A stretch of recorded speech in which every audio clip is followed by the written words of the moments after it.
Bonjour à tous. Je vais vous parler de fuite de données aujourd'hui. Une petite précision d'abord pour commencer. Fuite de données, ça peut recouvrer beaucoup de choses. Là, je vais me concentrer plutôt sur des fuites de données massives qui touchent le grand public. Et sur les fuites de données, ce n'est pas exactement un sujet nouveau. En réalité, en 2018, on a constaté plutôt la confirmation d'une tendance de fond qui existait déjà depuis au moins 5, si ce n'est 10 ans. Il y a une multiplication, un grand nombre de fuites de données, et l'inflexion qu'on constate cette année, c'est une question si on n'a pas atteint un point de lassitude, une saturation peut-être, sur les nouvelles de fuites de données, que ce soit pour les professionnels comme nous, pour les médias et aussi pour le grand public. Quand on en a une par semaine, on se dit bon, encore une autre, elle est ni plus ni moins importante que la précédente. Et en vérité, je vous ai montré 8 exemples et je ne suis pas sûr que vous ayez entendu parler de toutes ces fuites de données qui sont des fuites de données qui ont été actives ou révélées à minima en 2018. Très rapidement, et ça touche vraiment tous les domaines.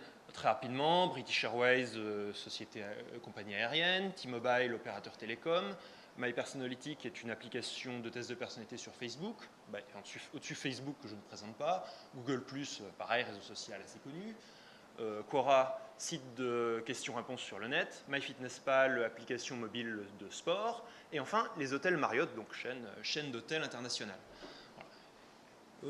Ce n'est pas un échantillon représentatif, en réalité c'est un petit échantillonnage de grosses failles, de grosses fuites, devrais-je dire, de grosses fuites qui ont eu lieu cette année. Voilà. Pardon, merci Luc.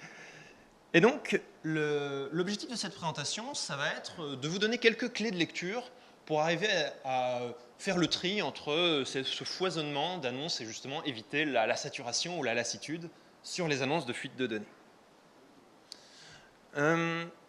La première clé de lecture dont je vais parler, c'est de manière assez évidente la volumétrie d'enregistrement qui fuite.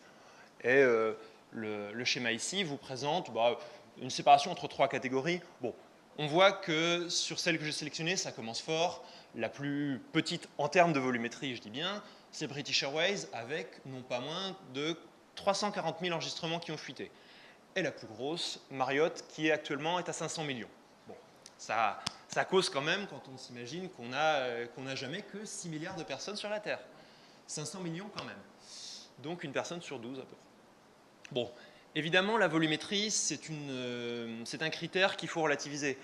C'est un critère qui frappe, qui est parlant, mais ce n'est pas forcément le plus pertinent en termes d'analyse. Il faut qu'il fasse partie de l'analyse, mais ce n'est pas le seul et probablement pas le meilleur.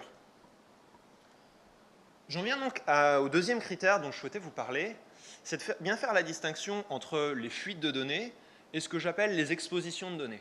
Alors, on imagine assez bien l'acteur malveillant, l'attaquant, que ce soit un criminel, un acteur étatique ou quoi, qui pénètre un système et qui vole des données pour les utiliser à ses propres fins. Ça, c'est ce que j'appelle une fuite de données pour les services qui sont à droite. Mais il y a aussi le cas de figure qui, souvent, n'est pas très bien expliqué, des expositions de données où un chercheur en sécurité, ou parfois la société qui opère le service elle-même, comme dans le cas de Google pour Google+, qui se rend compte qu'il y a une vulnérabilité qui a rendu possible ou facilité un accès à ces données, mais sans pouvoir vraiment établir qu'il y a réellement eu un acteur malveillant qui a volé les données. Alors, le fait de ne pas pouvoir prouver qu'il y a eu un vol ne veut pas dire qu'il n'y en a pas eu. Donc je ne veux vraiment pas dire que c'est anodin, une exposition de données, mais on ne peut pas vraiment la mettre sur le même plan qu'une fuite de données où vraiment là, on est certain qu'il y a des conséquences réelles. Voilà. Ça, c'est le deuxième critère que je souhaitais évoquer. Et enfin, le troisième critère, c'est celui, assez évidemment, de la typologie des données. Alors, j'ai fait une répartition rapide sur les fuites que je citais en exemple. On a au premier rang, on parlait de RGPD, les données à caractère personnel, qui sont déjà une très grande catégorie et relativement variable, puisque ça va de un nom, prénom et quelques informations à des informations beaucoup plus sensibles, type opinion politique, médicale, religieux, etc. Et par exemple, un réseau social comme Facebook a un tel volume et une telle précision sur ses données personnelles que ça peut vite devenir assez grave. Donc, mais pour autant, de l'autre côté du spectre, quand on a une fuite de données de très grosse volumétrie, mais qui ne concerne que des noms, prénoms et une adresse email, là-dessus, il faut relativiser, je pense. On a également les données d'authentification. Là, c'est les mots de passe, plus ou moins bien protégés, souvent un petit peu protégés, mais on a eu des sociétés, je crois que c'est T-Mobile, oui, c'est T-Mobile, qui dans un premier temps s'est défendu en disant il n'y a aucun problème, nos mots de passe sont fuités, mais tout était chiffré, pour se rendre compte que l'algorithme de chiffrement n'était pas vraiment solide. Ils ont été plus prudents dans leur communication ensuite. Et enfin, on a bien sûr les données de paiement, et là on est tout de suite dans les impacts assez importants, puisqu'on est sur de la fraude financière directe. Comme par exemple chez British Airways, et comme je vous le disais, c'est la plus petite en termes de volume parmi les exemples, ça reste une grosse, mais c'est peut-être la plus douloureuse en termes d'impact. Et donc je vais aller vers une conclusion en disant que c'est notre opinion du groupe de travail du panorama de la cybercriminalité, qu'il faut justement se garder de cette lassitude et arriver à prendre du recul vis-à-vis des fuites de données,